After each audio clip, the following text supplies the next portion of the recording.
Every witcher who wears the viper around his neck knows the place. We had so many books and scrolls about the hunt that I used to think our school was founded for the very purpose of solving the riddle of the spectral riders. Know who they are? You know the true identities of the riders? From what I understand, they're some damn elven race. But they turned out to be a big ruse. The legendary omen of war proved to be a fairground attraction. No Market Square mage could possibly conjure up a cavalcade of wraiths speeding across the sky. Then there's the amnesia.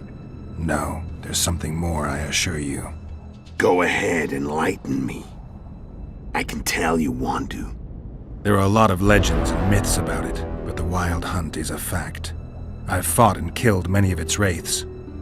They were spectral emanations, the avatars of real riders. The riders we ran into by the Hanged Man's Tree. Are you telling me you were carried off by elves? Real material sons of bitches like the ordinary kind we deal with in this world? They may be ordinary in their world, but they're strangers in ours. The conjunction of spheres. Know the theory?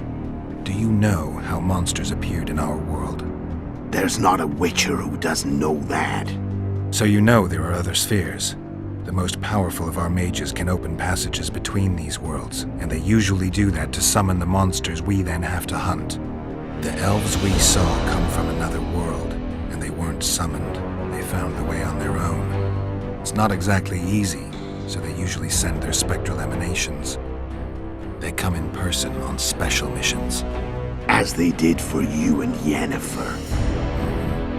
So, elves from another world and their trained wraiths. What did they want from you? I've got an idea, but that's not your concern.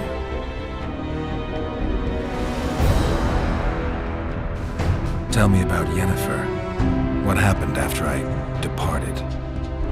She was feverish for several days, delirious, in agony.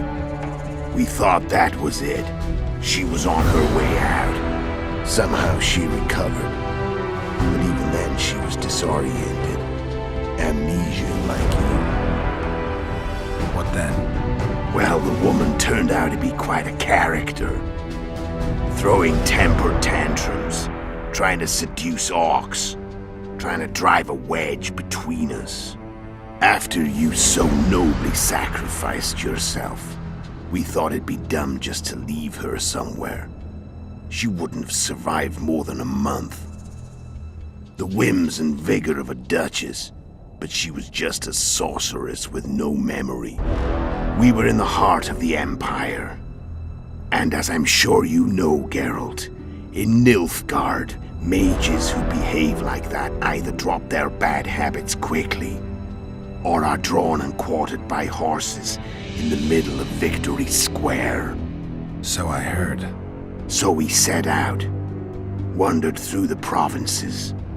Everywhere we went, she got in trouble and we pulled her out. And then one day they captured us. The Imperial Secret Police. Me, Ox, Sarret, and Yennefer. Imperial Secret Police? Mm-hmm. We were separated, and they questioned us. Long and thoroughly, but it was uneventful, no violence. That's how I met Vatia de Rideau, and a couple of weeks later, the Emperor himself. Me, a simple witcher. What happened to Yennefer? I don't know. Never saw her again. The Emperor offered me a mission in the northern kingdoms. As for Yennefer, I had the feeling she was somehow important to Emir. As I see it, they learned of the lodge from her. Those Imperial spooks have their ways. All I heard is that Vatir had his men watch Yennefer closely throughout the time she was at the palace. Then we went off to slay the kings of the north. That's where my knowledge ends. So she's in the Empire? She was when I left.